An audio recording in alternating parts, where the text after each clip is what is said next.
আল্লাহ রাব্বুল আলামিন কোরআনে কারীমের মধ্যে আল্লাহ রাব্বুল আলামিন মুমিন বান্দাদের তিনটি গুণের কথা ঘোষণা দিয়ে বলেন, ইন্নামাল মুমিনুনা আল্লাযীনা আমানু বিল্লাহি ওয়া রাসূলিহি সুম্মা লাম ইয়ারতাবু ওয়া জাহাদু বিআমওয়ালিহিম وأنفسهم في سبيل الله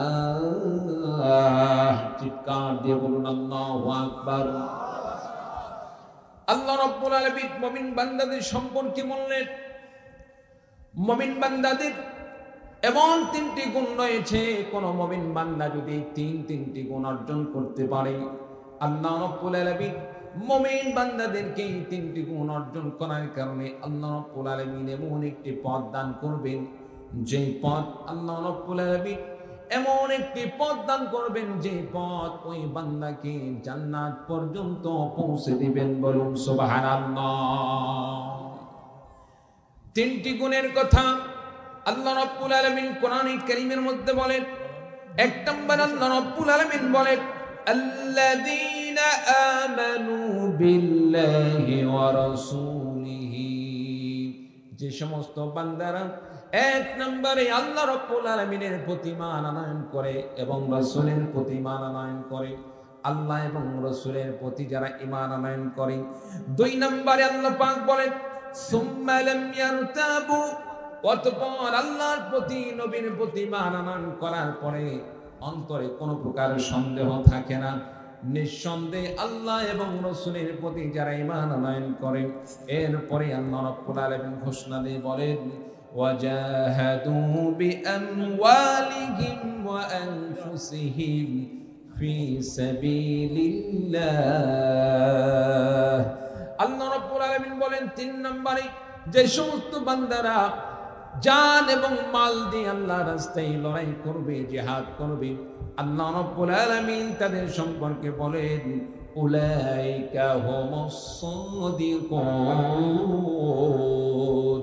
আল্লাহ রাব্বুল আলামিন বললেন, তারাই হলো সত্যবাদী, তারাই হলো সাদিকিন।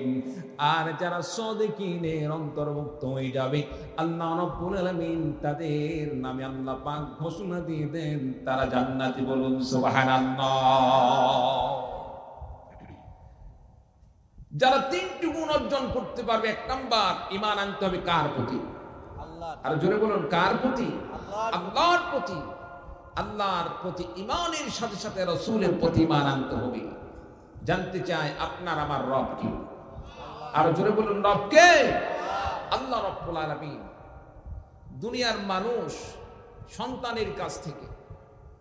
সন্তানের কাছ থেকে আশা করে সন্তান মাকে মা বলে ডাকবে।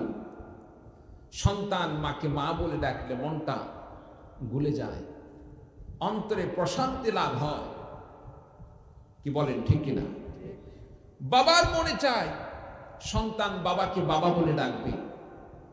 শুধুমাত্র বাবা বলে ডাক শোনার জন্য সেই সন্তানের পিছনে কত রকম খরচ করা হবে। একই রকম দুইটি সন্তান, একটা আপনার জন্ম দেওয়া সন্তান, আরেকটি অন্যজন জন্ম দেওয়া সন্তান। আরেকজন অন্যজনের জন্ম দেওয়া সন্তান হওয়ার কারণে আপনাকে বাবা বলে না ডাকার কারণে তার ভরণ পোষণ আপনি বহন করেন না।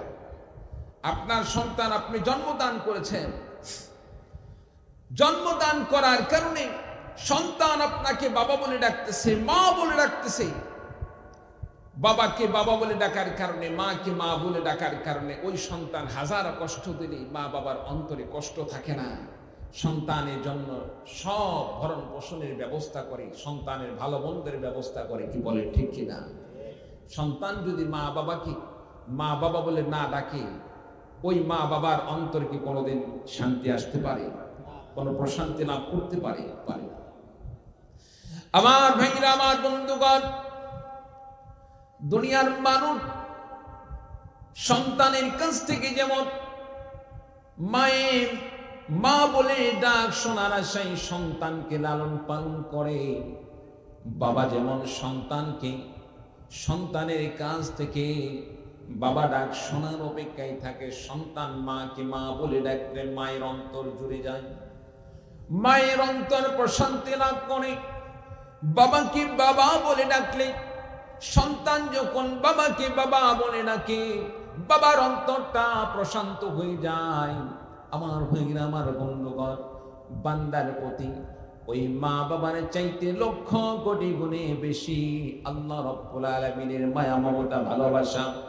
বান্দা যখন আল্লাহ রাব্বুল আলামিনকে একবার আল্লাহ বলে ডাকে, দুনিয়ার মা বাবা, সন্তান যেমন মা বাবাকে ডাকলে মা বাবা যে পরিমাণ সন্তানের প্রতি সন্তুষ্ট হয়ে যান, খুশি হয়ে যান, এর চাইতে বান্দা যখন আল্লাহ রাব্বুল আলামিনকে আল্লাহ বলে ডাকে, আল্লাহ রাব্বুল আলামিন ওই মা বাবার চাইতে সন্তানের প্রতি, বান্দার প্রতি আল্লাহ রাব্বুল আলামিন লক্ষ কোটি গুণে বেশি সন্তুষ্ট হয়ে যান। বলুন সুবহানাল্লাহ। আল্লাহ রাব্বুল আলামিন লক্ষ কোটি গুণে বেশি বান্দার প্রতি সন্তুষ্ট হয়ে যান। প্রিয় ভাই সব, আপনি আমি দুনিয়াতে চলতে কত কিছু প্রয়োজন হয়। মা বাবা একটা মাস খাবার না দিলে, কোনোভাবে যদি একটা মাস খাবার না দেয়, বড় হয়ে গেছে, তখন আমাদের সিদ্ধান্ত কি হয়? সিদ্ধান্ত হয় খাওয়া পড়া ছাড়া তো বাঁচা যাবে না। সুতরাং মা বাবা যেহেতু দায়িত্ব ছেড়েই দিয়েছে, অন্তত পক্ষে নিজের কামাই নিজে করে খাইতে হবে। কি বলেন, ঠিক কিনা? কত 5 বছরের বাচ্চা, 6 বছর 7 বছরের বাচ্চাদেরকে দেখা যায় চা স্টলে তারা কাজ করতেছে, বিভিন্ন দোকানপাটে তারা কাজ করতেছে, পানি ঢাওয়াচ্ছে। সম্মানিত উপস্থিতি, কেন? পেটের দায়। পেটের দায় থাকার কারণে, ক্ষুধার যন্ত্রণার কারণে সে মানুষের দোকানে কাজ করে খাচ্ছে। মা বাবা যদি আপনার দায়িত্ব না নেয়, তারপরে আপনার আমার খাবারের ব্যবস্থা থাকে, আপনি আমি বেঁচে থাকার উপায় থাকে। কিন্তু আল্লাহ রাব্বুল আলামিন যদি আপনার প্রতি আমার প্রতি নারাজ হয়ে যান, অসন্তুষ্ট হয়ে যান, আর আল্লাহ রাব্বুল আলামিন যদি বলেন, বান্দা তোমার জন্য আমি খাবার বন্ধ করে দিলাম, আমি অক্সিজেন বন্ধ করে দিলাম, প্রিয় ভাই সব, আপনার আমার বাঁচার কোনো উপায় থাকবে? জোরে বলেন, উপায় থাকবে? থাকবে না। তারপরে আল্লাহ রাব্বুল আলামিন আপনার প্রতি আমার প্রতি দয়া করেন।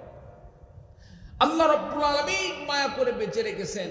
সব সময় আপনি আমি আল্লাহ পাকের নাফরমানির মধ্যে লিপ্ত, সব সময় আমরা গুনার মধ্যে লিপ্ত। কোন নেক কাজ করতে গেলে তার মধ্যেও কোনো না কোনো গুনার সয়লাভ হয়ে আসে। এই ওয়াজ মাহফিল কত সুন্দর আয়োজন, অথচ দেখেন পাশে মেলা হচ্ছে, দোকানপাট, সেখানে শত শত যুবক যুবতী ঘুরতেছে, জেনার মধ্যে লিপ্ত আছে। সম্মানিত উপস্থিতি, আল্লাহ রাব্বুল আলামিন যদি আপনাকে আমাকে আপনার আমার কর্মের জন্য প্রত্যেকটা মুহূর্ত আল্লাহ রাব্বুল আলামিন হিসাব নিতে, আল্লাহ তাআলা শাস্তি দান করতে, একটা মুহূর্ত বেঁচে থাকার মতো আপনার আমার সুযোগ থাকতো না। চিল্লা বলুন, ঠিক কিনা? তারপরে আল্লাহ রাব্বুল আলামিন আপনার প্রতি আমার প্রতি কত দয়াবান। আল্লাহ রাব্বুল আলামিন আপনার জন্য আমার জন্য অফুরন্ত নিয়ামতের ব্যবস্থা করে দিয়েছেন। আল্লাহ রাব্বুল আলামিন রিজিকের ব্যবস্থা করে দিয়েছেন। কি ভাই, বিরক্ত হচ্ছেন? বিরক্ত হচ্ছেন? আলোচনার মধ্যে ওঠা বসা করলে আমার কাছে খুবই খারাপ লাগে। যদি বলেন হুজুর বিরক্ত লাগতেছে, শেষ করে দেন, আমি এখনই দোয়া দিয়ে দিই। শেষ করব? শেষ করব ভাই? আচ্ছা, সম্মানিত উপস্থিতি, আল্লাহ রাব্বুল আলামিন আপনাকে আমাকে নাজনিয়ামত দিয়ে ভরপুর করে রেখেছেন। আল্লাহ তাআলা কত সুন্দর সুন্দর রিজিকের ব্যবস্থা করে দিয়েছেন। আমরা গাছের দিকে তাকাই, আল্লাহ তাআলা নারকেল গাছে কত সুন্দর নারকেলের ব্যবস্থা করে দিয়েছে। আপেল গাছে আল্লাহ তাআলা কত সুন্দর আপেলের ব্যবস্থা করে দিয়েছে। আঙ্গুর গাছে আল্লাহ তাআলা কত সুন্দর আঙ্গুরের ব্যবস্থা করে দিয়েছে। ফল ফুল খেয়ে যে আমাদের দিন পার হবে, বিষয়টা এরকম নয়। বাঙালি আমরা ভাত খেয়ে অভ্যস্ত, চাউলের মধ্যে আল্লাহ তাআলা কত সুন্দর কত রকম চাউলের ব্যবস্থা করে দিয়েছে। মাছ, গোস্ত ইত্যাদি কত সুন্দর ব্যবস্থা করে দিয়েছে। সব কিছু আমরা খাই। সম্মানিত উপস্থিতি, এরপরেও আল্লাহ রাব্বুল আলামিন এই মাছ, গোস্ত, এগুলো আপনি আমি যদি নাও খাই, মাছ, গোস্ত এগুলো যদি নাও খাই, খাওয়া ছাড়াও 2-1 দিন বাঁচা সম্ভব। কিন্তু আল্লাহ রাব্বুল আলামিন এমন একটি জিনিসকে আপনার জন্য আমার জন্য আল্লাহ তাআলা ফ্রি ব্যবস্থা করে দিয়েছেন। আল্লাহ তাআলা আপনার জন্য আমার জন্য ফ্রি সার্ভিস দিয়েছেন, যেটা কয়েক মুহূর্ত যদি আটকে রাখা হয় আপনি আমি বাঁচতে পারবো না। কি বলেন? এইরকম আল্লাহ দান করছেন কি করছেন না? আল্লাহ দান করেছেন। আচ্ছা বলুন তো দেখি, আপনি আমি মুখ দিয়ে তো ভাত খাই, তরকারি খাই, আরো কত কি দুনিয়ার জিনিস খাই। মুখের খাবার আগের দরকার নাকি নাকের খাবার আগের দরকার? জোরে বলেন। অনেকে না বুঝে বলতেছে হুজুর মুখের খাওয়া আগে দরকার, কারণ সে সবসময় খাওয়ার উপরে থাকে, খাওয়া ছাড়া কিছু বোঝে না। কি বলেন? এরকম আছে না? না প্রিয় ভাই, সব মুখ দিয়ে আপনি যদি 2-4 ঘন্টা নাও খেয়ে থাকেন বাঁচতে পারবেন। একদিন না খেয়ে থাকলেন, 2 দিন না খেয়ে থাকলেন, বাঁচবেন। কিন্তু আপনার নাককে যদি বন্ধ করে দেওয়া হয়, নাক দিয়ে যে আপনি আমি অক্সিজেন গ্রহণ করি, এই অক্সিজেনটাকে যদি আল্লাহ রাব্বুল আলামিন কুদরতি ভাবে বন্ধ করে দেন, আপনি আমি কিন্তু বাঁচার মতো আর কোনো সুযোগ থাকবে না। চিল্লা বলুন ঠিক কিনা? আল্লাহ তাআলা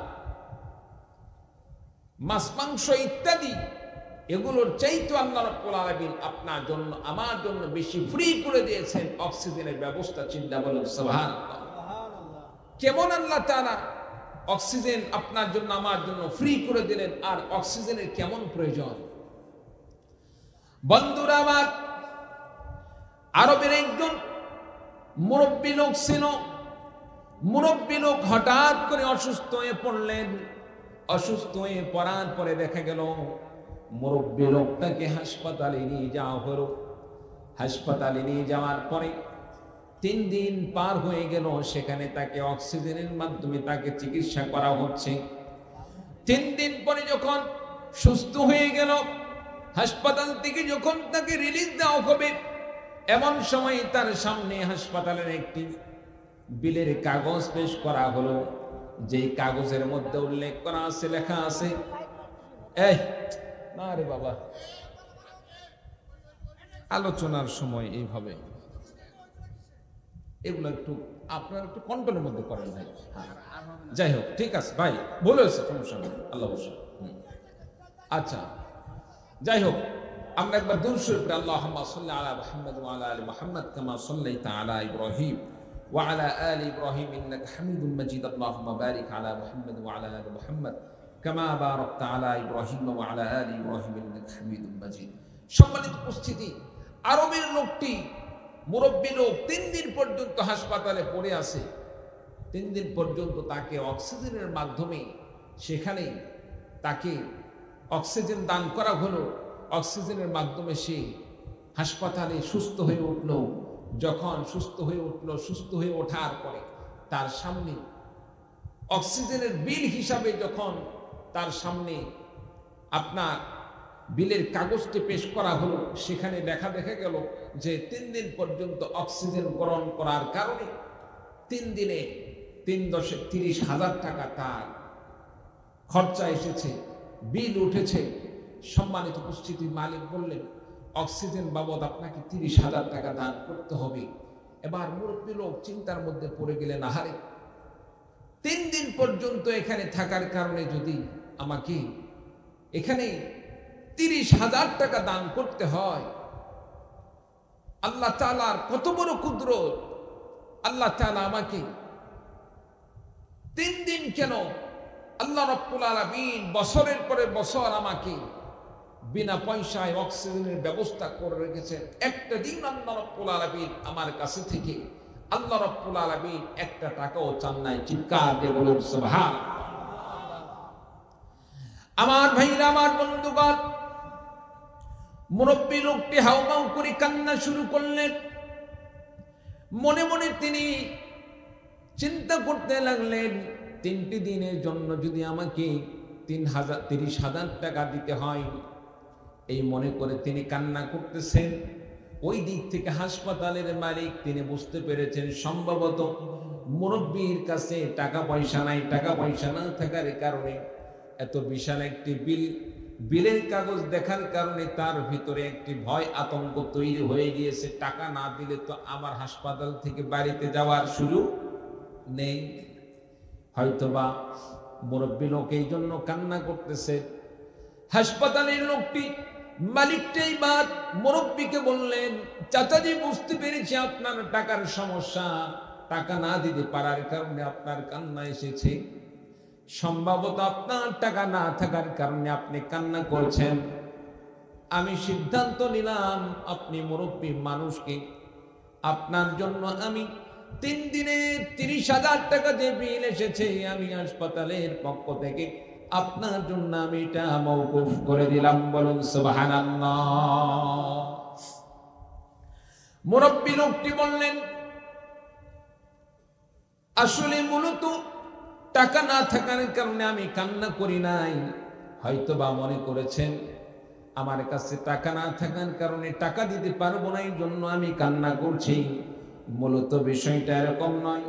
মূল কারণটা হলো, আমার কান্না করার মূল কারণ হলো, আমি যখন আমার সামনে 3 দিন পর্যন্ত অক্সিজেন গ্রহণ করার জন্য যখন 30,000 টাকার বিলের কাগজটি দেখতে পাইলাম, দেখার সঙ্গে সঙ্গে আমার অন্তরের মধ্যে একটি প্রশ্ন আসলো, দুনিয়াতে 3 দিন পর্যন্ত এই স্বাভাবিকভাবে অক্সিজেন গ্রহণ না করে সাধারণত চিকিৎসার মাধ্যমে 3 দিন পর্যন্ত অক্সিজেন গ্রহণ করার জন্য যদি দুনিয়ার এই সামান্য অক্সিজেনের মাধ্যমে যদি 30,000 টাকা বিল আসে, আল্লাহ রাব্বুল আলামিন যিনি আমাকে আল্লাহ পাক সৃষ্টি করার পর থেকে এখন পর্যন্ত আল্লাহ রাব্বুল আলামিন আমাকে প্রত্যেকটা মুহূর্তে আল্লাহ রাব্বুল আলামিন শ্বাস প্রশ্বাস দান করলেন, একটা দিন আমার নিঃশ্বাস বন্ধ হলো না। আল্লাহ রাব্বুল আলামিন একটা দিন আমার কাছ থেকে আল্লাহ রাব্বুল আলামিন অক্সিজেনের জন্য একটা টাকাও চাইলেন না।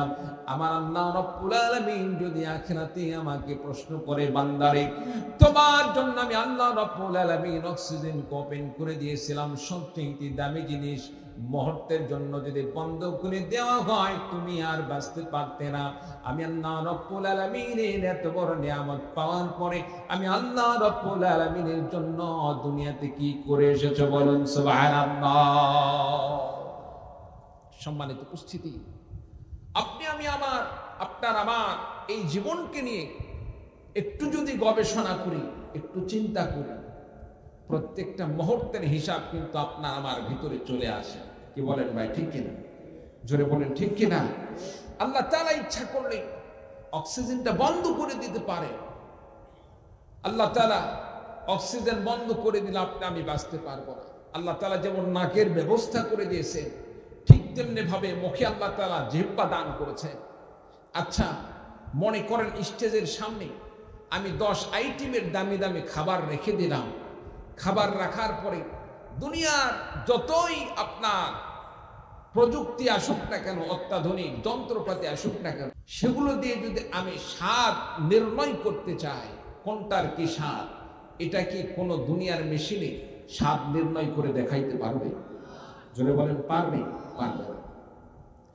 কিন্তু আল্লাহ রাব্বুল আলামিন বান্দাকে এমন একটি জিহ্বা দান করলেন, দুনিয়ার যে কোনো খাবারকে যখন বান্দার জিহ্বার সামনে তুলে ধরা হয়, বান্দার জিহ্বাতে দেওয়া হয়, জিহ্বা দেওয়ার সঙ্গে সঙ্গে আল্লাহ রাব্বুল আলামিন কোন ফলের কি স্বাদ দান করেছেন, কোন খাবারের কি স্বাদ দান করেছেন, জিহ্বার মাধ্যমে প্রত্যেকটা খাবারের স্বাদ সে নির্ণয় করতে পারে। বলুন সুবহানাল্লাহ। এরপরেও আমরা যদি আল্লাহ তাআলার কৃতজ্ঞতা স্বীকার না করি, আল্লাহ পাকের শুকরিয়া আদায় না করি, আখিরাতে আল্লাহ রাব্বুল আলামিনের কাছে আপনাকে আমাকে সেখানে গ্রেফতার হতে হবে কি হবে না? আল্লাহ পাকের আযাবে গ্রেফতার হতে হবে কি হবে না? আল্লাহ পাক আমাদের সকলকে তওবা করে সৎপথে আসার মতো তৌফিক দান করুন। সকলে বলে আল্লাহুম্মা আমিন। আপনাদের সামনে যে আয়াতটি তেলাওয়াত করছি, 1 নাম্বার মুমিন বান্দার গুণ হচ্ছে আল্লাযীনা আমানু বিল্লাহি ওয়া রাসূলিহি। ঈমান আনতে হবে কার প্রতি? জোরে বলেন আল্লাহ এবং আল্লাহর রাসূলের প্রতি। সুম্মা লাম ইয়ারতাবু, 2 নম্বরে অন্তরে সন্দেহ থাকা যাবে না। ঈমান আনলাম, মুখ দিয়ে বললাম আল্লাহকে মানলাম, রাসূলকে মানলাম, আর অন্তরের মধ্যে নিয়ে আসি আল্লাহ তো খাওয়ায়, ঠিক আছে, সাথে সাথে খাজা বাবাও খাওয়ায়, এইরকম কিছু সন্দেহ রোগের লোক দুনিয়াতে আসে না নাই? আসে না নাই? সম্মানিত উপস্থিতি, এইরকম সন্দেহ করা যাবে না। বান্দার সবকিছুর ফয়সালা করার মালিককে আল্লাহ পাক। আল কদরি খায়রিহি ওয়া শাররিহি মিনাল্লাহি তাআলা ওয়াল বা'স বা'দাল মাউত। বান্দার সকল কল্যাণ অকল্যাণ সব কিছু একমাত্র ফয়সালা হয় কার পক্ষ থেকে? আল্লাহ পাকের পক্ষ থেকে। তাহলে অন্তরে কোনো সন্দেহ রাখা যাবে না, আল্লাহ পাক আমাকে খাওয়ান, আল্লাহ পাক আমাকে পড়ান, আল্লাহ ছাড়া অন্য কারো ইবাদত করা যাবে না। 3 নম্বর আল্লাহ রাব্বুল আলামিন বলেন ওয়াজাহাদু বিআমওয়ালিহিম ওয়া আনফুসিহিম ফি সাবিলিল্লাহ, জানমাল দিয়ে আল্লাহর রাস্তায় জিহাদ করতে হবে। কোন বান্দা যদি জানমাল নিয়ে আল্লাহ রাব্বুল আলামিনের রাস্তায় জিহাদ করে, আল্লাহ রাব্বুল আলামিন তাকে সাদিকিনের অন্তর্ভুক্ত করে দেন, আল্লাহ পাক তাকে জান্নাতের মেহমান বানিয়ে দিবেন। চিৎকার দিয়ে বলেন সুবহানাল্লাহ। বন্ধুরা আমার, আল্লাহর রাস্তায় জিহাদ করতে হবে, জানমালকে আল্লাহর রাস্তায় কাজে লাগাইতে হবে। কেমনে জানমালকে আল্লাহর রাস্তায় কুরবানি করব? সাহাবায়ে কেরামদের যদি জীবনে আমি সাহাবায়ে কেরামদের জীবনে পড়ি, সাহাবায়ে কেরামদের জীবনে পড়ি, সাহাবায়ে কেরামদের জীবন আমরা সন্ধান করি, তাদের জীবনে পড়ে যদি সেখান থেকে শিক্ষা গ্রহণ করি, তাহলে আপনার আমার স্পষ্ট বুঝে আসবে কিভাবে আল্লাহর রাস্তায় জানমাল কুরবানি করতে হয়। আমার ভাইরা, আমার বন্ধুগণ, অনেক সাহাবীর জীবনে আছে, এত সাহাবীর জীবনে বর্ণনা করা এখানে সম্ভব হবে না। মাত্র 2 সাহাবীর কথা বলি, আপনাদের কাছ থেকে বিদায় নিয়ে চলে যাব। একজন যুবক ছিল আব্দুল উজ্জা। আব্দুল উজ্জা ছোট্টকালে বাবাকে হারিয়েছেন। আব্দুল উজ্জা বাবাকে হারানোর পরে তার দেখাশোনার দায়িত্ব নিয়ে নিলেন চাচা। আব্দুল উজ্জা এক পর্যায়ে চাচার সম্পদ দিয়ে লালিত পালিত হলেন। এক পর্যায়ে আব্দুল উজ্জা রাসূলুল্লাহ সাল্লাল্লাহু আলাইহি সাল্লামের প্রতি তিনি ঈমান আনলেন, আল্লাহ রাব্বুল আলামিনের প্রতি ঈমান আনয়ন করলেন, কালিমা পড়ে মুমিন হয়ে গেলেন, ঈমানদার হয়ে গেলেন। বলুন সুবহানাল্লাহ। আব্দুল উজ্জা মুসলমান হয়ে গেলেন। মুসলমান হয়ে যাওয়ার পরে এই সংবাদ চলে গেল তার চাচার কাছে। চাচার কাছে যখন খবর গেল, সংবাদ গেল, চাচা বলল, আব্দুল উজ্জা, তুমি নাকি আমাদের বাপদাদার ধর্ম ছেড়ে দিয়েছ, ইসলাম গ্রহণ করেছ, মুহাম্মদের ধর্ম গ্রহণ করেছ। আব্দুল উজ্জা বললেন, চাচা, শুধু শোনাই নয়, শুধু শোনাই নয়, আমি তো চাই আপনি আমার সাথে সাথে আপনিও সাক্ষী দিবেন, আপনিও সাক্ষী দিয়ে ঈমানদার হয়ে যাবেন। বলুন সুবহানাল্লাহ। আব্দুল উজ্জা এবার চাচাকে সঙ্গে নিয়ে বললেন, চাচা, আমার সাথে সাথে আপনিও পড়ুন, আশহাদু আল্লা ইলাহা ইল্লাল্লাহু ওয়া আশহাদু আন্না মুহাম্মাদান আবদুহু ওয়া রাসূলুহু। আব্দুল উজ্জা কালিমা পড়লেন, সাক্ষী দান করলেন, আল্লাহ এবং রাসূলের প্রতি ঈমানের সাক্ষ্য প্রদান করলেন। তার চাচাকেও পড়তে বললেন। আব্দুল উজ্জা যখন কালিমা পড়লেন, কালিমা পড়ার সঙ্গে সঙ্গে আব্দুল উজ্জার চাচা এবার আব্দুল উজ্জাকে বললেন, আব্দুল উজ্জা, বুঝতে পেরেছি তুমি ঈমান আনয়ন করেছো, কালিমা পড়ে মুমিন হয়ে গিয়েছো, তুমি মুসলমান হয়েছো, ঈমানদার হয়েছো। এই ঈমান আনয়ন করার কারণে এখন তোমার কি অবস্থা হবে তুমি কি জানো? আমি তোমার সমস্ত সম্পদগুলোকে তোমার কাছ থেকে ছিনিয়ে নেব। আব্দুল উজ্জা বললেন, চাচা, আপনি ছিনিয়ে নেবেন কেন? ঈমান আনয়ন করুন। ঈমান আনার কারণে, ঈমান গ্রহণ করার কারণে যদি আপনি আমার সম্পদকে ছিনিয়ে নিতে চান, তবে আপনার জন্য আমি ঘোষণা দিয়ে দিলাম, আমার সম্পদ ছিনিয়ে নিতে হবে না।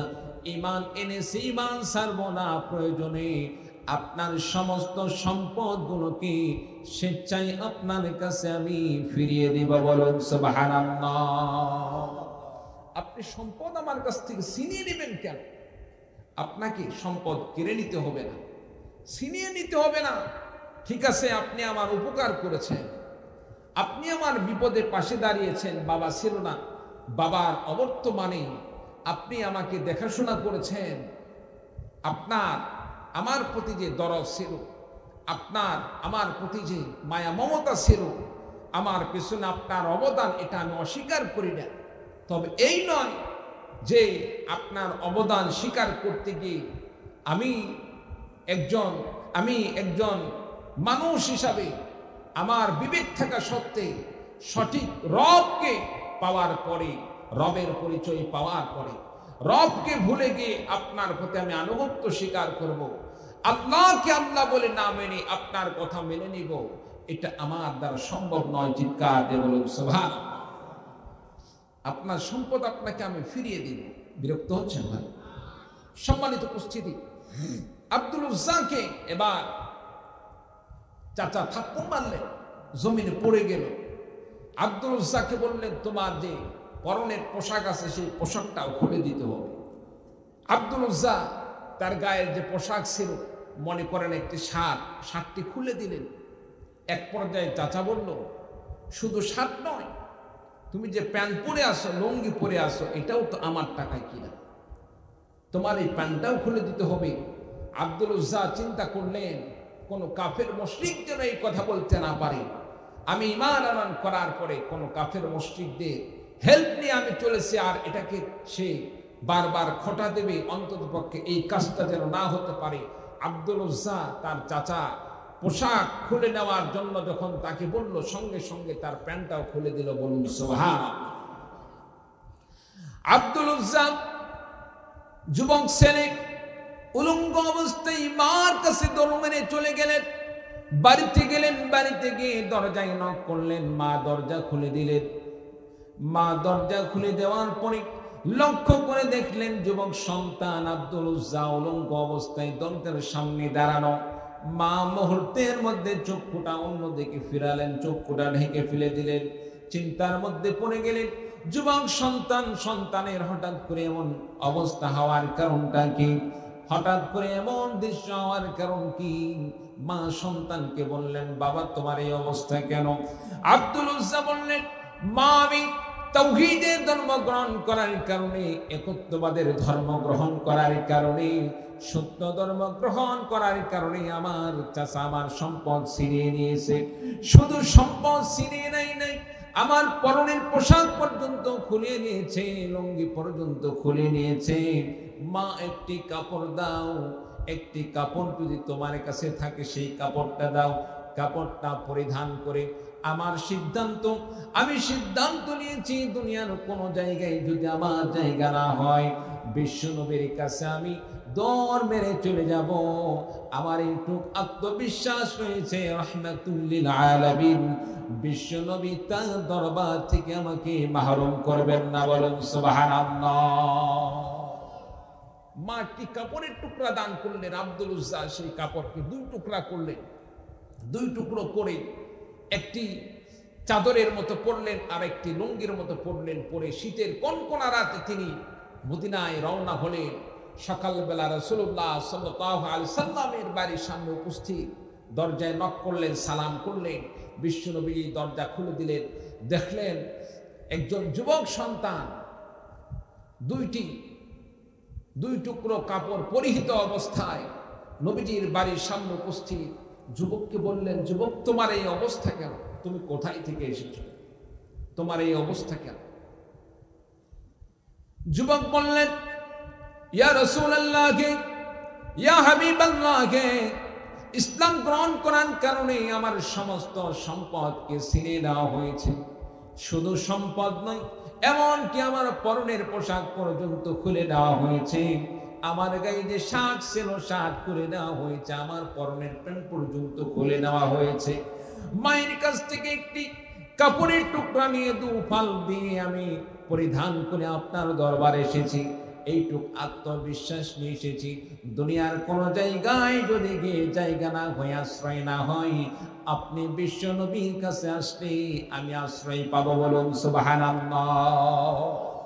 বিশ্ব নবী এবার বাড়ির ভিতরে গেলেন, গিয়ে নিজের পরিহিত দুটি জুব্বা নিয়ে এসে আব্দুল উজ্জাকে দান করলেন। যুবক এই পোশাকগুলো তুমি পরে নাও। আব্দুল উজ্জা পোশাক পরিধান করলেন। শীতের সময় পোশাকটি যখন বিশ্ব নবীর পরিহিত সেই জুব্বাটি পরলেন, পরার মাধ্যমে আব্দুল উজ্জা অনেকটা প্রশান্তি লাভ করলেন। এবার রাসূলুল্লাহ সাল্লাল্লাহু আলাইহি সাল্লাম যুবককে বললেন, যুবক তোমার নাম কি? তোমার নাম কি? যুবক বললেন, আব্দুল উজ্জা। বিশ্বনবী বললেন, দুনিয়ার কোন মানুষের নাম আব্দুল উজ্জা হতে পারে না, কারণ উজ্জা মানুষ কোনোদিন উজ্জার গোলাম হতে পারে না। আব্দুল মানে হচ্ছে গোলাম। আব্দুল মানে কি? গোলাম। দুনিয়ার কোন মানুষ লাত, উজ্জা ইত্যাদি এই সমস্ত প্রতিমার কোনোদিন গোলাম হতে পারে না। মানুষ একমাত্র গোলামিয়াত করবে কার? জোরে বলুন কার? আল্লাহ পাক। এই জন্য রাসূলুল্লাহ সাল্লাল্লাহু আলাইহি ওয়াসাল্লাম আব্দুল উজ্জাকে বললেন, আব্দুল উজ্জা শোনো, আমি বিশ্বনবী তোমার জন্য সিদ্ধান্ত নিলাম, আজকে থেকে তোমার নাম আব্দুল উজ্জা থাকবে না, তোমার নাম আমি নির্ধারণ করে দিলাম এমন একটি নাম আল্লাহ রাব্বুল আলামিনের কাছে দুইটি নাম সবথেকে বেশি পছন্দ। এক নম্বরে হলো আব্দুল্লাহ, দুই নম্বরে হলো আব্দুর রহমান। এই দুইটি নামের এক নম্বর নাম আব্দুল্লাহ। এই নাম তোমার জন্য আমি নির্ধারণ করে দিলাম। বলুন সুবহানাল্লাহ। আজ থেকে তোমার নাম হলো আব্দুল্লাহ। সম্মানিত উপস্থিতির পর থেকে এই সাহাবীর নাম হয়ে গেল আব্দুল্লাহ জুল বাজাদাইর। নাম কি? জোরে বলে, আব্দুল্লাহ জুল বাজাদাইর। সম্মানিত উপস্থিতি, রাসূলুল্লাহ সাল্লাল্লাহু আলাইহি ওয়াসাল্লাম বললেন, সাহাবী তুমি আমার কাছ থেকে আর কোনো কিছু আশা করো, আর কোনো কিছু কি চাও? সাহাবী বললেন, ইয়া রাসূলুল্লাহ, ইয়া রাসূলুল্লাহ, ইয়া হাবিবাল্লাহ, আপনার কাছে আমি যে জিনিসটা চাই সেটা হচ্ছে আপনি আমার জন্য দোয়া করুন, আমার কল্যাণের জন্য দোয়া করুন। রাসূলুল্লাহ সাল্লাল্লাহু আলাইহি সাল্লাম সঙ্গে সঙ্গে সাহাবীর জন্য দোয়া করলেন, আয় আল্লাহ, আমার এই সাহাবী জানমাল সব কিছু দিয়ে, তার সমস্ত সম্পদগুলোকে কুরবানি করে দিয়ে সে ইসলাম গ্রহণ করেছে। দুনিয়ার সমস্ত শত্রুদের কাছে, শত্রুদের জন্য, কাফের মুশরিকদের জন্য আমার এই সাহাবীর জানমালকে তুমি হারাম করে দাও। বলুন সুবহানাল্লাহ। সাহাবী বললেন, ইয়া রাসূলুল্লাহ, ইয়া হাবিবাল্লাহ, আপনি আমার জন্য কি দোয়া করলেন? আপনি যে দোয়া করলেন আমি তো চাইছিলাম বিপরীতটা। আমি তো চেয়েছিলাম আপনি আমার জন্য এমন ভাবে দোয়া করবেন, আল্লাহ রাব্বুল আলামিন ইসলামের জন্য আমাকে কবুল করবেন, কাফের মুশরিকরা, ইসলামের শত্রুরা আমাকে হত্যা করবে, আমাকে শহীদ করে দিবে। শুধু শহীদ নয়, আমাকে হত্যা করার পরে আমার শরীরটাকে টুকরো টুকরো করে ফেলে দিবে, গোশতগুলো টুকরো টুকরো করে ফেলে দিবে। হাশরের ময়দানে যখন আল্লাহ রাব্বুল আলামিন বান্দাদেরকে উঠাবেন, হাশরের ময়দানে যখন পুনরুত্থান করবেন, সে সময় যখন আমি আমার টুকরো টুকরো শরীর নিয়ে কিয়ামতের ময়দানে যখন আমি উঠব, সে সময় আল্লাহ রাব্বুল আলামিনের কাছে আমি এইটুকু আবেদন করতে পারবো, আল্লাহ রাব্বুল আলামিন, দুনিয়াতে তোমার দ্বীনের জন্য, ইসলামের জন্য আমার জীবন কুরবানি করে দিয়েছি, এমনকি আমার পুরা শরীরকে টুকরা টুকরা করে দেওয়া হয়েছে। আল্লাহ রাব্বুল আলামিন, তোমার দ্বীনের জন্য আমার এই সামান্য অবদানের ওসিলাই হলেও আল্লাহ রাব্বুল আলামিন আমাকে জান্নাত দিয়ে দাও। সেদিন আল্লাহ রাব্বুল আলামিন আমার অবদানকে, আল্লাহ রাব্বুল আলামিন আমার এই অবদানের প্রতি লক্ষ্য রেখে আল্লাহ রাব্বুল আলামিন আমাকে জান্নাত দিয়ে দিবেন, আর আমি জান্নাতের মেহমান, ওই জান্নাতের মধ্যে অবস্থান করব। বলুন সুবহানাল্লাহ। তাদের কেমন ঈমানি চেতনা ছিল, ইমানে জজবা কেমন ছিল। আর বর্তমানে আমাদের অবস্থা কি? আমরা যত বেশি নামাজ পড়ি, যত নফল পড়ি, যত তসবিহ জপি, আমরা তত তাকে আমরা ইমানদার মনে করি। সম্মানিত উপস্থিতি, নামাজ পড়লে অবশ্যই সে ইমানদার, রোজা রাখলে অবশ্যই সে ইমানদার, হজ করলে অবশ্যই সে ইমানদার, যাকাত দিলে অবশ্যই সে ইমানদার। তবে মনে রাখতে হবে, কোনো ব্যক্তি 24 ঘন্টা নামাজ পড়ল কিন্তু যাকাত ফরজ হওয়া সত্ত্বেও সে যাকাত দিল না, মনে রাখতে হবে নামাজ পড়া যেমন আল্লাহর ফরজ বিধান, যাকাত দেওয়াও আল্লাহর ফরজ বিধান। নামাজ পড়লাম, আল্লাহর ফরজ বিধান আদায় করলাম, আর যাকাত দিলাম না, ওই নামাজ দিয়ে জান্নাতে যাওয়ার সুযোগ নাই। এইরকম মুসলমান আছে না না? জোরে বলেন আছে না না? কত মুসলমান দেখা যায় রমজান আসলে মালের পরিপূর্ণ হিসাব করে না, পুঙ্খানুপুঙ্খানু হিসাব বের করে যাকাত দেবে, এইরকম তার সাহস হয় না। করে কি? আইডিয়া করে, একটা ধারণা করে, মোটামুটি যাকাত আসতেছে মনে করেন 1 লক্ষ টাকা, সেখান থেকে 10,000 টাকা শাড়ির একটি ব্যান্ডেল নিয়ে এসে মানুষের সামনে একবারে ঢাক ঢোলক পিটে মানুষের সামনে যাকাত দান করতেছে আর মানুষদেরকে বুঝাইতেছে যে অমুক ব্যক্তি এত যাকাত দান করলো, এই এলাকার মধ্যে তার চাইতে ভালো মানুষ আর নাই। এইরকম আমাদের এলাকায় হয় কি হয় না? আপনাদের এলাকায় হয় জানি না, আমাদের এলাকায় অনেক এইরকম হয়। সম্মানিত উপস্থিতি, এই যাকাত দিয়ে আল্লাহ তাআলার কাছে মাফ পাওয়া যাবে না। যাকাত দিতে হবে প্রত্যেকটা মালের পুঙ্খানুপুঙ্খানু হিসাব করে। ঠিক তেমনি ভাবে আল্লাহ তাআলা আপনাকে আমাকে এই যে দেহ দান করছে, এই দেহ দিয়ে শুধু নামাজ পড়লাম, নামাজ দিয়েই দেহর হক আদায় হলো না, রোজা করলাম, রোজা দিয়েই যে দেহর হক আদায় হলো, এরকম বিষয় নয়। ইসলামের প্রয়োজনে যে কোনো সময় ইসলামকে রক্ষার জন্য, ইসলামকে হেফাজত করার জন্য, ইসলামের জন্য নিজের জান মালকে আল্লাহ রাস্তায় কুরবানি করাটাও হচ্ছে এই জানের একটি হক, এই দেহর একটি হক। আপনি আমি যদি ইসলামের পক্ষে নিজের জীবনকে উৎসর্গ করতে পারি, তবেই আপনি আমি পরিপূর্ণ ঈমানদার, আল্লাহ তাআলার কাছে মাফ পাওয়ার একটি মাধ্যম হয়ে থাকবে। বলুন সুবহানাল্লাহ। সম্মানিত উপস্থিতি, বর্তমানে আমরা দেখতে পাচ্ছি ইসলামকে নিয়ে বিভিন্ন প্রকার ষড়যন্ত্র চলতেছে, চক্রান্ত চলতেছে। আলহামদুলিল্লাহ, ইতিমধ্যে একটি বিল পাশ হওয়ার পরেও বাতিল হয়ে গেছে। প্রত্যেকটা স্কুলে, প্রাথমিক স্কুলগুলোতে গান এবং নাচের শিক্ষক নিয়োগ দেওয়ার সিদ্ধান্ত হয়েছিল। সম্মানিত উপস্থিতি, অন্যান্য ধর্ম অনুযায়ী নাচ গান তাদের কাছে ধর্মীয় বিধান থাকতে পারে, কিন্তু ইসলামের বিধান অনুযায়ী কোনো স্কুল কলেজে কোনো সন্তানকে কোনো মা বাবা নাচ গান শিখাবে, ইসলামে কি এরকম বৈধ আছে নাকি? ইসলামে বৈধ আছে নাকি? ইসলামে বৈধ নেই। সম্মানিত উপস্থিতি, নাচ গান হচ্ছে হারাম, গান বাজনা করা হারাম, সুতরাং সেটার শিক্ষা দেওয়া হারাম।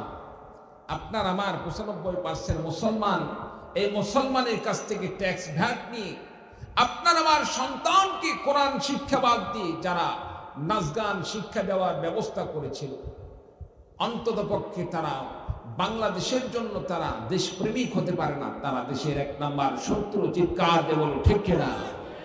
এই সমস্ত ষড়যন্ত্র বাতিল হয়ে গিয়েছে। আরো অনেক ষড়যন্ত্র আসবে, তবে মনে রাখতে হবে আপনি আমি মুসলমান, যেভাবে নামাজ পড়ি, রোজা রাখি, হজ করি, যাকাত দেই, ঠিক তেমনি ভাবে ইসলাম বিরোধী কোন আইন পাশ করতে গেলে আপনাকে আমাকে জান মাল দিয়ে, রক্ত দিয়ে সর্বাত্মক ভাবে প্রতিহত করতে হবে। ইসলামের জন্য যদি রক্ত দিতে হয়, জীবন দিতে হবে, রক্ত দিতে হবে, জীবন দিতে হবে। ইসলামের জন্য যদি রক্ত এবং জীবন দিতে হয়, কোন কোন ভাই জান মালকে আল্লাহ রাস্তায় কুরবানি করতে রাজি আছেন? হাত তুলে আল্লাহকে দেখিয়ে দিন। লিল্লাহি তাকবীর, লিল্লাহি তাকবীর। বাস, আল্লাহ পাক আমাদের সকলকে কবুল করুন, আমিন। সম্মানিত উপস্থিতি, সাহাবী আব্দুল্লাহ রাসূলুল্লাহ সাল্লাল্লাহু আলাইহি সাল্লামের কাছে বললেন, ইয়া রাসূলুল্লাহ, ইয়া হাবিবাল্লাহ, আপনার কাছে আমার আবেদন, আপনার কাছে আমার যে দাবি, আপনি একটু আমার জন্য এই দোয়া করবেন যে আল্লাহ রাব্বুল আলামিন যেন আমার জানমালকে আল্লাহ রাস্তায় কুরবানি করার তৌফিক দান করে, আল্লাহ রাস্তায় আমার জানমালকে কবুল করে নেন। বিশ্বনবী বললেন, সাহাবী শোনো, তোমার নিয়ত যদি এরকম হয়ে থাকে, নিজের জান মালকে আল্লাহ রাস্তায় কুরবানি করে দেওয়া, তোমার জীবনকে আল্লাহ রাস্তায় উৎসর্গ করে দেওয়া, তোমার দেহকে আল্লাহর জন্য টুকরা টুকরা করে দেওয়ার জন্য যদি তোমার নিয়ত হয়ে থাকে, তবে আমি বিশ্বনবী তোমার জন্য এই কথাই বলতে পারি, প্রত্যেকটা বান্দা যা নিয়ত করে থাকে, আল্লাহ রাব্বুল আলামিন তার নিয়ত অনুযায়ী আল্লাহ রাব্বুল আলামিন তাকে কবুল করে থাকে। আমার সাহাবী শোনো, রাসূলুল্লাহ সাল্লাল্লাহু আলাইহি সাল্লাম বললেন, সাহাবী শোনো, তোমার নিয়ত যদি এই রকম হয়ে থাকে, আল্লাহ রাস্তায় তোমার জান মালকে কুরবানি করা, নিজের জীবনকে উৎসর্গ করে দেওয়া, তবে মনে রাখো, যদি তোমার কোনো কারণে নিজের বিছানাতেও যদি ঘুমন্ত অবস্থায় তোমার মৃত্যু হয়ে যায়, অসুস্থ অবস্থায় যদি হাসপাতালের বিছানায়, নিজের বাড়ির বিছানাতেও যদি তোমার মৃত্যু হয়ে যায়, আর নিয়ত যদি এরকম থাকে আল্লাহ রাস্তায় নিজের জীবনকে কুরবানি করে দেবে, হাসপাতালের বিছানায় শুয়ে থেকেও যদি ইন্তেকাল হয়ে যায়, নিজের বাড়িতে শুয়ে থাকা অবস্থায় ইন্তেকাল হয়ে যায়, আল্লাহ রাব্বুল আলামিন শাহাদাতের মর্যাদা দান করবেন। আল্লাহ রাব্বুল আলামিন শহীদের মর্যাদা দান করে জান্নাতের মেহমান বানিয়ে দিবেন। বলুন সুবহানাল্লাহ। রাসূলুল্লাহ সাল্লাল্লাহু আলাইহি ওয়াসাল্লাম এবার জিহাদে অংশগ্রহণ করলেন। সাহাবী রাসূলুল্লাহ সাল্লাল্লাহু আলাইহি ওয়াসাল্লামের সাথে যুদ্ধের ময়দানে ঝাঁপিয়ে পড়লেন। যুদ্ধ করার পরে এক পর্যায়ে যুদ্ধ শেষ হয়ে গেল, সাহাবী অসুস্থ হয়ে পড়লেন। অসুস্থ অবস্থায় সাহাবী বিছানায় শায়িত অবস্থায় ইন্তেকাল করলেন, মৃত্যুবরণ করলেন। সম্মানিত উপস্থিতি, রাসূলুল্লাহ সাল্লাল্লাহু আলাইহি ওয়াসাল্লাম আগেই বলেছিলেন, সাহাবী তোমার ইন্তেকাল যদি ঘরে শুয়ে থাকা অবস্থাতেও তোমার যদি মৃত্যু হয়ে যায়, আর নিয়ত যদি তোমার শাহাদতের হয়ে থাকে, তামান্না যদি শাহাদতের হয়ে থাকে, আল্লাহ তাআলা শাহাদতের মর্যাদা দান করবেন। বলুন সুবহানাল্লাহ। সাহাবীর ইন্তেকালের খবর যখন রাসূলের কাছে পৌঁছল, বিশ্বনবী কবর খনন করার জন্য সাহাবীদেরকে নির্দেশ করলেন। সাহাবীরা, আমার সাহাবী আব্দুল্লাহর জন্য তোমরা গোসলের ব্যবস্থা করো, কাফনের ব্যবস্থা করো, আর এই আব্দুল্লাহ দাফনের জন্য আমি বিশ্বনবী নিজেই কবরে নামবো, আমি নিজ হাতে আমার আব্দুল্লাহকে কবরে শায়িত করব। বলুন সুবহানাল্লাহ। সম্মানিত উপস্থিতি, কবর প্রস্তুত হয়ে গেল, আব্দুল্লাহর গোসল সম্পন্ন হয়ে গেল, কাফন পরানো হলো। কবরে যখন রাখা হবে, বিশ্বনবী নিজেই কবরে নামলেন। ডানে হযরত আবু বকর রাদিয়াল্লাহু তাআলা আনহু ডান পাশে কবরে দাঁড়ালেন, বাম পাশে হযরত ওমর রাদিয়াল্লাহু তাআলা আনহু দাঁড়ালেন। রাসূলুল্লাহ সাল্লাল্লাহু আলাইহি ওয়াসাল্লাম হযরত আবু বকর রাদিয়াল্লাহু তাআলা আনহুকে বললেন, আবু বকর মাথার দিকে তুমি ধরো। ওমর রাদিয়াল্লাহু তাআলা আনহুকে বললেন, পায়ের দিকে ধরো। দুই দিকে যখন ধরা হলো, রাসূল সাল্লাল্লাহু আলাইহি ওয়াসাল্লাম দুহাত দিয়ে ধরে নিজেই কবরে শায়িত করলেন। আর এই দিকে বর্ণনাকারী হাদিস শরীফের মধ্যে বর্ণনা করেন, এই দৃশ্যটি দেখে তিনি সাহাবী কান্না শুরু করে দিলেন। আর তিনি মনে মনে এই কথাটি বললেন, আহারে আজকে এই সাহাবী, যেই সাহাবী দুনিয়া থেকে বিদায় নিয়ে চলে গেলেন, আব্দুল্লাহ, এই আব্দুল্লাহ কতই না সেই সৌভাগ্যশীল, কতই না সেই ভাগ্যবান। আজকে সে এমন একটি কবরে শায়িত হচ্ছে, যেই কবরে দুনিয়ার শ্রেষ্ঠ তিনজন ব্যক্তি, যাকে দাফন করার ক্ষেত্রে তিনজন ব্যক্তি নেমেছে। এক নম্বর স্বয়ং বিশ্বনবীজি নেমেছেন, দুই নম্বর ইসলামের প্রথম খলিফা হযরত আবু বকর রাদিয়াল্লাহু তাআলা আনহু নেমেছেন, তিন নম্বরে এমন একজন ব্যক্তি কবরে নেমেছেন, যিনি ইসলামের দ্বিতীয় খলিফা হযরত ওমর রাদিয়াল্লাহু তাআলা আনহু।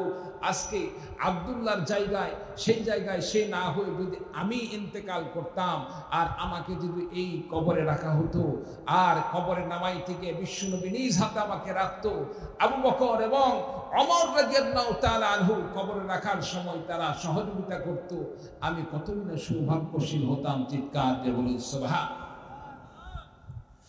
বন্ধুরা আমার, বিশ্বনবী সাল্লাল্লাহু আলাইহি সাল্লাম সাহাবীকে যখন কবরে শায়িত করলেন, কবরে শায়িত করার পরে রাসূলুল্লাহ সাল্লাল্লাহু আলাইহি সাল্লাম সাহাবীর জন্য দোয়া করলেন, আল্লাহ রাব্বুল আলামিন কবরে এমন একজন সাহাবীকে রেখে গেলাম, যেই সাহাবী ইসলামের জন্য তার সমস্ত মালকে কুরবানি করে দিয়েছে, সমস্ত মালকে ছিনিয়ে নেওয়া হয়েছে। শুধু তাই নয়, এমনকি তার পরনের পোশাক পর্যন্ত খুলে নেওয়া হয়েছে, এমনকি তার লুঙ্গি পর্যন্ত খুলে নেওয়া হয়েছে। তারপরেও সে কাফেরদের কাছে নতি স্বীকার করে নাই। আল্লাহ রাব্বুল আলামিন ইসলামের জন্য আমার এই সাহাবী, আল্লাহ পাক তোমার দ্বীনের জন্য সব কুরবানি করেছেন। আমি নবী আপনার হাওলায় দেখলাম, আল্লাহ রাব্বুল আলামিন এই সাহাবী যেহেতু ইসলামের জন্য সব কিছু করেছে, আল্লাহ রাব্বুল আলামিন এই সাহাবী, আল্লাহ পাক তোমার এই বান্দাকে নিজ হাতে তুমি জান্নাতের মেহমান হিসেবে কবুল আর মঞ্জুর করে নাও। বলুন সুবহানাল্লাহ। সম্মানিত উপস্থিতি, আসলে তো তারাই তো প্রকৃতপক্ষে মুমিন ছিল, ইসলামের জন্য সব কুরবানি করে দিয়েছে। আর এখন হয় কি, যে কোনো সময় বর্তমানে ইসলাম বিরোধী কোনো কার্যকলাপ হলে আলেম ওলামারা তো সরাসরি অস্ত্র নিয়ে মাঠে নামার কথা বলে না, অস্ত্র নিয়ে মাঠে নামার কথা বলে না, কমপক্ষে একটি মিছিল একটি মানববন্ধন, একটি সমাবেশের জন্য অনেক সময় এলান হয় কি হয় না, মসজিদে ঘোষণা হয় কি হয় না, মাইকিং হয় কি হয় না, মসজিদে ইমাম সাহেব ধ্বংসে বক্তব্য দিন, ইসলাম বিরোধী অমক কার্যক্রম হওয়ার জন্য, অমক কার্যকলাপ হওয়ার জন্য প্রতিবাদমূলক আজকে সমাবেশ হবে। আজকের সমাবেশে সকলকে অংশগ্রহণ করার জন্য আমি আশা রাখতেছি সকলে সমাবেশে অংশগ্রহণ করবেন। কোন কোন ভাই রাজি আছেন? দেখা যাবে সকলে হাত তোলে। কি বলেন? হাত তোলে কি তোলে না? কিন্তু ফলাফলে দেখা যায় কি, নামাজ শেষ, ইমাম সাহেবের মতো ইমাম সাহেব নামাজ পড়ে বাইরে আসতেছে, মনে মনে ভাবতেছে মসজিদে 200-500 জন মুসল্লি ছিল, তাদেরকে নিয়ে একটি মিছিলের সাথে সাথে সমাবেশে অংশগ্রহণ করবে, যোগদান করবে। কিন্তু সম্মানিত উপস্থিতি, দেখা যাচ্ছে ইমাম সাহেবের মতোই সমাবেশে গেল, হয়তো 2-4 জন ইমাম সাহেবের সাথে যারা অতি ঘনিষ্ঠ, না গেলে কেমন লাগে, 2-4 জন সঙ্গে নিয়ে সমাবেশে যায়, বাকি সবগুলো আরামে বাড়িতে গিয়ে দুপুরের খাবার খায়। এইরকম হয় কি হয় না? আপনাদের এই পাবনাতে মনে হয় এরকম হয় না, আমাদের নওগাঁতে তো এইরকমই দেখি, আমাদের নওগাঁতে এইরকমই বেশি দেখি। সম্মানিত উপস্থিতি, যে ব্যক্তি আল্লাহর ফরজ বিধান নামাজ পড়ল, ওই ব্যক্তির জন্য ফরজ ছিল আল্লাহর কোরআনকে অপমান করার জন্য প্রতিবাদে অংশগ্রহণ করা। সে কোরআন অপমানের প্রতিবাদে সেখানে অংশগ্রহণ করলো না, কিন্তু নামাজ পড়লো। এই নামাজ দেখে আল্লাহর কাছে মাফ পাওয়া যাবে? জোরে বলেন। ইমানদার বলে আল্লাহ তাআলার কাছে গলা ফাটাইলেই কি সেখানে আল্লাহ তাআলা মাফ করে দিবেন? কখনোই নয়। আহাসিবান নাস আইয়ুতরাকু আইয়াকুলু আমান্না ওয়া হুম লা ইফতানুন। বান্দা, তুমি কি মনে করো মানুষেরা কে মনে করে আখিরাতে আল্লাহ তাআলার কাছে আমরা সেখানে আল্লাহর কাছে বলবো, আল্লাহ দুনিয়াতে তো আমি মুসলমান ছিলাম, আমি তো ইমানদারি ছিলাম, আমাকে জান্নাত দাও। আল্লাহ বলেন, বান্দা এত সহজ নয়।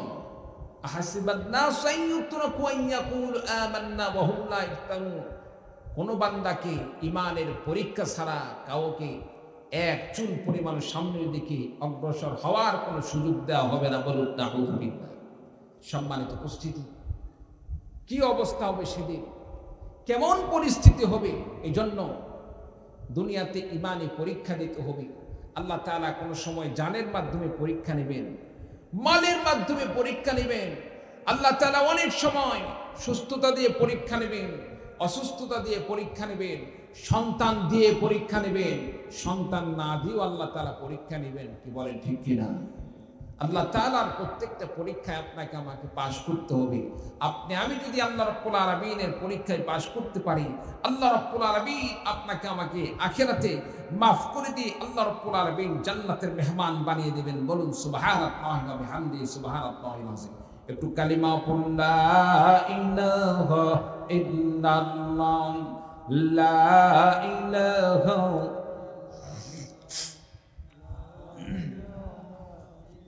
لا إله إلا الله، لا إله إلا الله، لا إله إلا الله، لا إله إلا الله،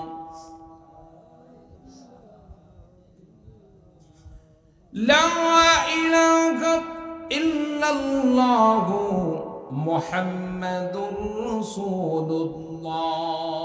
সকলে বলি সাল্লাল্লাহু আলাইহি ওয়াসাল্লাম। প্রিয় ভাই সব, আজকে তাফসীরুল কোরআন মাহফিল কিসের উদ্যোগে?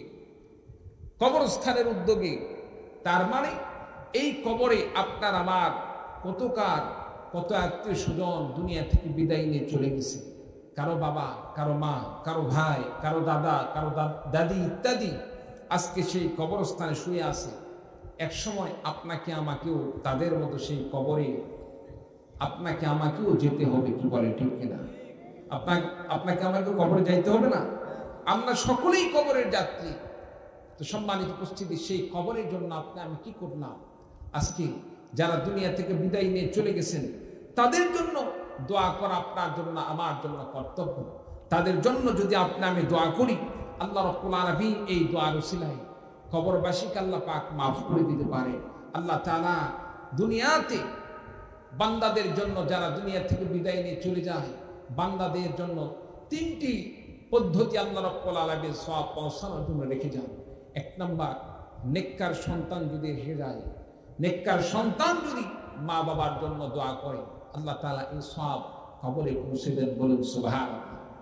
দুই নাম্বার, রাসূলুল্লাহ সাল্লাল্লাহু আলাইহি সাল্লাম বলেন, কোন বান্দা যদি দুনিয়াতে সদকায়ে জারিয়ার কাজ করে যায়, যেমন যে সমস্ত মানুষরা নিজের অর্থায়নে রাস্তাঘাট ঠিক করে দেয়, একটি কালভার্ট, একটি ব্রিজের ব্যবস্থা করে দেয়, রাস্তায় চলতে অন্ধকার একটি লাইটের ব্যবস্থা করে দেয়, কোনো একটি জায়গায় দেখা যাচ্ছে পানির ব্যবস্থা নাই, একটি পানির ব্যবস্থা করে দেয়, আল্লাহ তাআলা এর সওয়াব যতদিন পর্যন্ত মানুষটা পানি পান করবে, তার এই কাজের মাধ্যমে উপকৃত হবে, ততদিন পর্যন্ত আল্লাহ তাআলা তার কবরে এর সওয়াব প্রদান করবেন, বলুন সুবহানাল্লাহ। এরপরে আল্লাহ রাব্বুল আলামিন আরেকটি জিনিস আল্লাহ রাব্বুল আলামিন বান্দাকে কবরে শায়িত অবস্থায় দান করবেন, যারা দুনিয়াতে এলেমের খেদমত করে গেছেন, একটি বই লিখে গেছেন, ইসলামী বই, মানুষের সেবামূলক বই, কোরআন হাদিসের শিক্ষা, যারা দুনিয়াতে বই লিখে গেছেন, মানুষদেরকে এলেম শিক্ষা দান করেছেন, সন্তানদেরকে এলমে দ্বীন শিক্ষা দান করেছেন, এই এলেমের খেদমত যতদিন পর্যন্ত চলতে থাকবে, আল্লাহ রাব্বুল আলামিন ততদিন পর্যন্ত কবরে আল্লাহ রাব্বুল আলামিন বান্দার জন্য সওয়াবের ব্যবস্থা করে দিবেন, বলুন সুবহানাল্লাহি ওয়া বিহামদিহি সুবহানাল্লাহিল আযীম। সম্মানিত উপস্থিতি, সর্বোপরি আপনি আমি ইমানদার হিসাবে অন্তরে আপনার আমার সকলের একটি তামান্না আছে, আমরা জান্নাতে যাবই যাব, চিৎকার দিয়ে বলুন ঠিক কিনা? আল্লাহ তাআলার কাছে আমাদের এই আশা আছে, আল্লাহ তাআলা আমাদেরকে ক্ষমা করে দিবেন, আল্লাহ পাক মাফ করে আমাদেরকে জান্নাত দান করবেন, কারণ আমরা অনুতপ্ত হয়েছি, আমরা গুনাহ করেছি, গুনাহ থেকে আমরা আল্লাহ পাকের কাছে তওবা করছি। আল্লাহ রাব্বুল আলামিন বান্দার তওবাকে আল্লাহ পাক কবুল করেন, বান্দাকে মাফ করে দেন। সম্মানিত উপস্থিতি, রাসূল সাল্লাল্লাহু আলাইহি ওয়াসাল্লাম হাদিস শরীফের মধ্যে বলেছেন, যে ব্যক্তি তওবা করল, আত-তাইবু মিনাদ যামবি কামান লা যামবা লাহু, যে ব্যক্তি গুনাহ থেকে তওবা করল, তওবাকারী ব্যক্তি আল্লাহ রাব্বুল আলামিনের কাছে এত কবুল হয়ে যায়, আল্লাহ পাকের কাছে এত প্রিয় হয়ে যায়, আল্লাহ রাব্বুল আলামিন তওবাকারীকে এত মাফ করে দেন, যেন বান্দার অতীতে কোনো গুনাহই ছিল না, বলেন সুবহানাল্লাহ। গুনাহ থেকে তওবা করার দরকার আছে না নাই? জোরে বলুন, আছে না নাই? কিভাবে তওবা করব? তওবা করতে হবে এভাবে, আমি যে গুনাহটা করেছিলাম সেই গুনাহ থেকে আমাকে সর্বপ্রথম সেই গুনাহকে আমাকে ঘৃণা করতে হবে। আমি এত বড় গুনাহ করছি, এটা কেমন কথা? এই গুনাহ আমি কেমনে করলাম? আর জীবনে এই গুনাহ করব না। এই রকম অন্তরে সেই গুনাহ সম্পর্কে ঘৃণা জন্মাইতে হবে, সেই গুনাহ থেকে নিজেকে বিরত থাকতে হবে, আর আল্লাহ তাআলার কাছে মাফ চাইতে হবে। বান্দা যদি আল্লাহ তাআলার কাছে তওবা করে, রাসূল সাল্লাল্লাহু আলাইহি ওয়াসাল্লাম বলেন, আত-তাইবু মিনাদ যামবি কামান লা যামবা লাহু, যে ব্যক্তি আল্লাহ তাআলার কাছে তওবা করলো, আল্লাহ রাব্বুল আলামিন সে বান্দার সমস্ত গুনাহ খাতাকে মাফ করে দিবেন, বলুন সুবহানাল্লাহি ওয়া বিহামদিহি সুবহানাল্লাহিল আযীম। শুধু মাফ নয়, আল্লাহ রাব্বুল আলামিন তওবাকারী সম্পর্কে বলেন, ইল্লা মান তাবা ওয়া আমানা ওয়া আমিলা আমালান সালিহান ফাউলাইকা ইউবাদদিলুল্লাহু সাইয়্যাতিহিম হাসানাত। আল্লাহ রাব্বুল আলামিন বলেন, যে বান্দা তওবা করলো, ইল্লা মান তাবা ওয়া আমানা ওয়া আমিলা আমালান সালিহা, যে বান্দা যে বান্দি গুনাহ থেকে তওবা করলো, তওবা করার পরে আল্লাহর প্রতি ঈমান আনয়ন করলো, ওয়া আমিলা আমালান সালিহা, ঈমান আনয়নের সাথে সাথে সৎ আমলগুলো করলো, গুনাহ ছেড়ে দিল, ওয়া আমিলা আমালান সালিহান ফাউলাইকা ইউবাদদিলুল্লাহু সাইয়্যাতিহিম হাসানাত। আল্লাহ রাব্বুল আলামিন বান্দার গুনাহ তো মাফ করবেন, শুধু বান্দার গুনাহ মাফ করবেন না, মাফ করে শুধু ক্ষান্ত হবেন না, বান্দার সমস্ত গুনাহ খাতাকে আল্লাহ রাব্বুল আলামিন নেকিতে পরিণত করে দিবেন, বলুন সুবহানাল্লাহ। মনে করেন সারা জীবন গুনাহ করলাম, গুনাহ করার পরে আল্লাহর কাছে তওবা করলাম, আল্লাহ পাক আপনাকে আমাকে মাফ করে দিয়ে আল্লাহ রাব্বুল আলামিন ফেরেশতাদেরকে বলবেন, ফেরেশতা তার গুনাহ শুধু মাফ নয়, যেগুলো গুনাহ আছে গুনাহগুলোকে সওয়াবে পরিণত করে দাও। বলেন সুবহানাল্লাহ। তওবা করলে লাভ না লস? জোরে বলেন। সম্মানিত উপস্থিতি, এই জন্য আমাদেরকে তওবা করতে হবে। আল্লাহ তাআলা আপনাকে আমাকে তওবার উসিলায় মাফ করে দিবেন, আল্লাহ তাআলা ক্ষমা করে দিবেন, আল্লাহ পাক জান্নাতের মেহমান বানিয়ে দিবেন। বলুন সুবহানাল্লাহি ওয়া বিহামদিহি সুবহানাল্লাহিল আযীম। সম্মানিত উপস্থিতি, আল্লাহ তাআলা আখিরাতে মুমিন বান্দাদেরকে আল্লাহ পাক নিজ কুদরতি ভাবে জাহান্নাম থেকে মুক্ত করবেন। অনেক মানুষ আমরা দুনিয়াতে গুনাহ করেছি কিন্তু ঈমান ছিল, আল্লাহকে মেনে নিয়েছি, নামাজ ঠিক মতো পড়তে পারি নাই, রোজা রাখতে পারি নাই, যাকাত দিতে পারি নাই, হজ করতে পারি নাই, কিন্তু অন্তরে বিশ্বাস আছে আল্লাহ তাআলা এক, আল্লাহর কোনো শরীক নেই, বিশ্বাস ছিল, রসুলকে রসুল বলে মেনে নিয়েছি।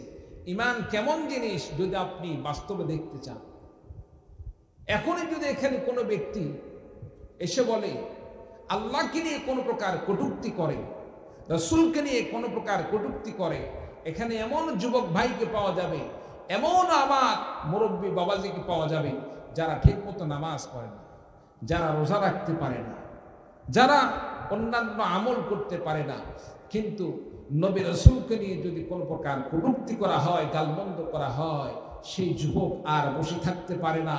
যুবকের টকবকে রক্তে সে আল্লাহ তাআলার ভালোবাসায় উজ্জীবিত হয়ে মুহূর্তের মধ্যে তার প্রতিবাদ করতে বাধ্য হবে। এমনকি হতে পারে তাকে মুহূর্তের মধ্যে দুনিয়া থেকে খতম করে দিতে পারে। চিন্তা করুন, ঠিক কিনা? এটাই হচ্ছে ঈমান। যে ব্যক্তি আল্লাহর ভালোবাসা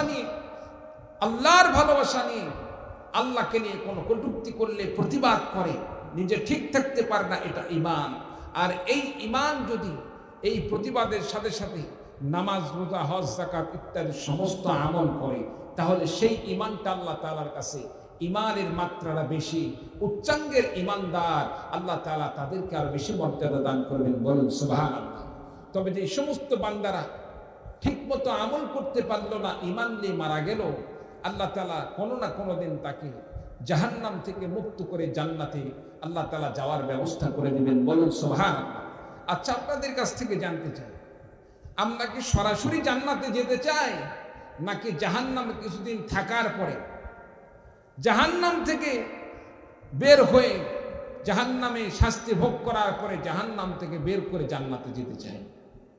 সরাসরি জান্নাতে যেতে চাই। কারণ দুনিয়াতে কোনো ব্যক্তিকে যদি বলা হয় সরাসরি ক্ষমতার চেয়ারে বসা, আরেকটা হচ্ছে 2 বছর জেলখানায় থাকার পরে চেয়ারে বসার সুযোগ। সমস্ত মানুষকে দেখা যাবে জেলখানার কথা কখনো মুখেই নিতে চাবে না, সরাসরি ক্ষমতায় চেয়ারে যাওয়ার স্বপ্ন দেখবে। চিল্লা বলো, ঠিক কিনা? সবাই ভালো চায়। তো আল্লাহ রাব্বুল আলামিন যাদের দুনিয়াতে ঈমান ছিল, আল্লাহ তাআলা তাদেরকে মুক্ত করবেন। সর্বপ্রথম আল্লাহ তাআলা যাদেরকে জাহান্নাম থেকে মুক্ত করবেন, এই সমস্ত বান্দারা বের হয়ে এসে আল্লাহ তাআলার কাছে ঝগড়া করা শুরু করে দিবে। ভাই আল্লাহ, জাহান্নামে তো আমাদের মতোই কিছু মানুষ দেখলাম, আমাদের মতোই তারা দুনিয়াতে নামাজ পড়তো, রোজা রাখতো, আজকে আপনি তাদেরকে জাহান্নাম দান করেছেন কেন? তাড়াতাড়ি তাদেরকে বের করেন, তাড়াতাড়ি জাহান্নাম থেকে মুক্ত করার ব্যবস্থা করেন। হাদিস শরীফের মধ্যে লেখা হয়েছে যে আল্লাহ পাকের সাথে এমন তারা ঝগড়া করবে। ইবনে মাজাহ শরীফের মধ্যে হাদিসটি বর্ণনা করা হয়েছে। সম্মানিত উপস্থিতি, সম্মানিত উপস্থিতি, হাদিস শরীফের মধ্যে লেখা হয়েছে রাসূলুল্লাহ সাল্লাল্লাহু আলাইহি ওয়াসাল্লাম বলেন, এই সমস্ত বান্দারা আল্লাহ তাআলার সাথে এমনভাবে ঝগড়া করা শুরু করবে, দুনিয়াতে আমরা যেমন জায়গা জমি নিয়ে ঝগড়া ফাসাদ করি, একজন আরেকজনের সাথে ঝগড়ায় লিপ্ত হয়ে যায়, এমনকি দুনিয়ার ঝগড়ার চাইতেও সেখানে আল্লাহ তাআলার সাথে ঝগড়া তাদের আরো বেশি হবে। বলুন সুবহানাল্লাহ। সম্মানিত উপস্থিতি, কিছু কিছু ক্ষেত্রে নিজের অতি আপনজনের সাথে ঝগড়া হয়। সন্তান বাবার সাথে ঝগড়া করে, তুমি আমার কোনো কথা শোনো না, আমি চাই আমার জন্য একটি ল্যাপটপ কিনে দাও, আমাকে একটি মোটরসাইকেল কিনে দাও, আমার মনের কোনো আশা তুমি পূরণ করো নাই। এইরকম সন্তানরা বাবাদের কাছে আবেদন করে কি করে না? সন্তানরা বাবার সাথে ঝগড়া করে কি করে না? বান্দা এবং আল্লাহ তাআলার মধ্যে মহাব্বত তো সবচেয়ে বেশি। আল্লাহ এবং বান্দার মধ্যে যে ভালোবাসা, এটা তো অন্য কোনো মাখলুক, অন্য কোনো কিছুর মধ্যে হতে পারে না। আল্লাহ তাআলা বান্দাকে সবচেয়ে বেশি ভালোবাসেন, যার কারণে বান্দা আল্লাহর কাছে ঝগড়া করে, আয় আল্লাহ আমাদের মতোই নামাজ পড়ছে, কেন সে জাহান্নামী? তাড়াতাড়ি জাহান্নাম থেকে মুক্ত করার ব্যবস্থা করুন। আমার ভাইরা, আমার বন্ধুগণ, এবার ওই সমস্ত বান্দাদেরকে আল্লাহ রাব্বুল আলামিন ডিক্লার দিয়ে দিবেন, তাদেরকে অনুমতি দান করবেন, যাও ওই সমস্ত বান্দাদেরকে তোমরা জাহান্নাম থেকে মুক্ত করে নিয়ে আসো, যাদেরকে তোমরা দেখে চিনতে পারো। দুনিয়াতে যারা ইমানদার ছিল, যাদেরকে তোমরা চেনো, তাদের চেহারা দেখে দেখে জাহান্নাম থেকে মুক্ত করে নিয়ে আসো। এই সমস্ত বান্দারা এবার জাহান্নামে যাবে। জাহান্নামে যাওয়ার পরে তাদের চেহারা দেখে দেখে জাহান্নাম থেকে মুক্ত করবে। সবচাইতে আনন্দের বিষয় হলো, জাহান্নামে এতদিন পর্যন্ত থাকার পরেও এই সমস্ত বান্দারা লক্ষ্য করে দেখবে, তাদের চেহারার মধ্যে, তাদের শরীরের মধ্যে কিন্তু পরিমাণ আগুনের কোন প্রকার স্পর্শ করেছিল না। বলুন সুবহানাল্লাহ। শুধুমাত্র তাদের পায়ের নলায় আগুনের অংশ থাকবে, আগুনের পোড়ানোর দাগ থাকবে, পায়ের গোড়ালিতে আগুনের পোড়ানোর দাগ থাকবে। তাদেরকে যখন মুক্ত করে নিয়ে আসা হবে, মুক্ত করে আল্লাহ রাব্বুল আলামিনের দরবারে নিয়ে যাওয়া হবে। আল্লাহ রাব্বুল আলামিনের কাছে বলা হবে, আল্লাহ রাব্বুল আলামিন তোমার ওই সমস্ত বান্দাদেরকে মুক্ত করে নিয়ে এসেছি। এবার আল্লাহ রাব্বুল আলামিন বলবেন, যাও আমার ওই সমস্ত বান্দাদেরকে এবার জাহান্নাম থেকে মুক্ত করে নিয়ে আসো। দুনিয়াতে আমার যেই সমস্ত বান্দারা, দুনিয়াতে আমার যেই সমস্ত বান্দাদের অন্তরে এক দিরহাম পর্যন্ত ঈমান ছিল, এক দিনার পরিমাণ ঈমান ছিল, তাদেরকে জাহান্নাম থেকে মুক্ত করে নিয়ে আসো। তাদেরকে জাহান্নাম থেকে মুক্ত করে নিয়ে আসা হবে। এরপরে আল্লাহ রাব্বুল আলামিন বলবেন, রে আমার বান্দারা, যাও এবার ওই সমস্ত বান্দাদেরকে জাহান্নাম থেকে মুক্ত করে নিয়ে আসো, যাদের অন্তরে অর্ধ দিনার পর্যন্ত ঈমান ছিল, তাদেরকে মুক্ত করে নিয়ে আসো। এবার তাদেরকে মুক্ত করে আনা হবে।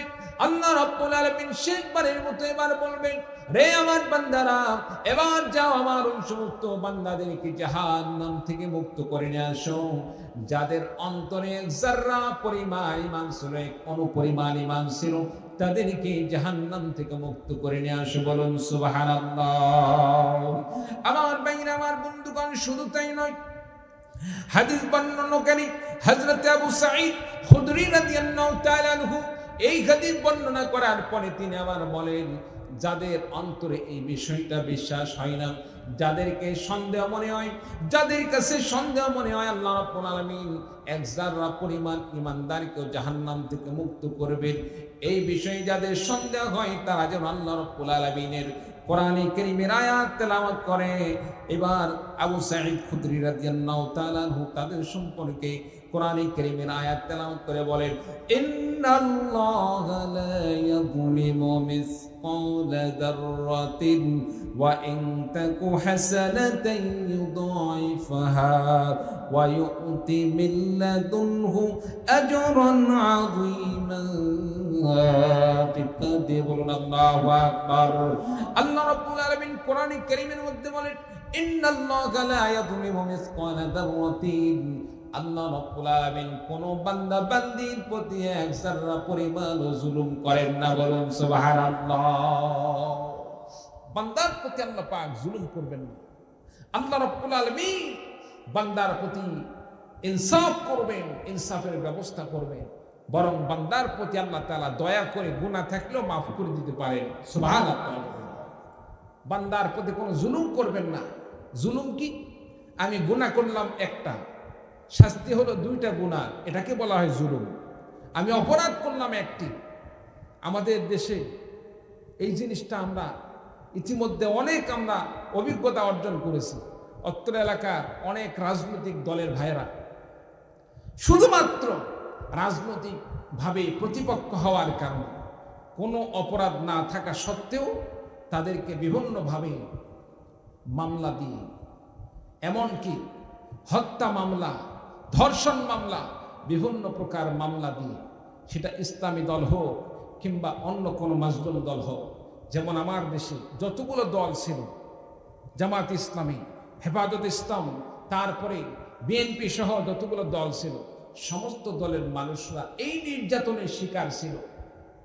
তারা একটু রাষ্ট্র নিয়ে চিন্তা করতে গিয়ে একটি দলের বিরুদ্ধে কোনো কথা গেলেই মুহূর্তের মধ্যে বিভিন্ন প্রকার মামলা দিয়ে এক একজন ব্যক্তি দেখা যাচ্ছে 200-400 পর্যন্ত মামলা দিয়ে তাকে ফাঁসানো হয়েছে।